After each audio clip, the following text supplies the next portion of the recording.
Hello everyone, চলে এলাম নতুন একটা মিনি ব্লগ নিয়ে। তো দেখো, আমি এখানে ময়দা নিয়ে নিয়েছি, ওটাতে একটু চিনি দিচ্ছি, ডিম দিলাম, আজওয়ান দিলাম, ঘি দিলাম, স্বাদ মতো নুন দিলাম, দিয়ে ভালো করে ময়দাটা মেখে নিলাম, কারণ আমি এটা দিয়ে লুচি বানাবো তাই।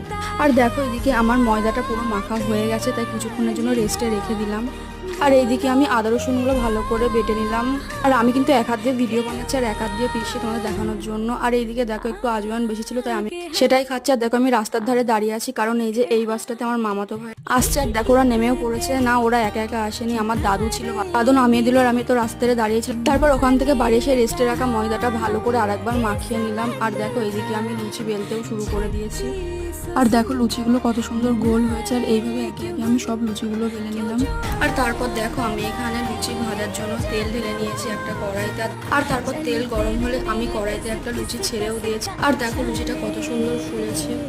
আর দেখো বন্ধুরা, আমার মায়ের এখানে ঘুগনি রাধা পুরো রেডি। কাবলি ছোলার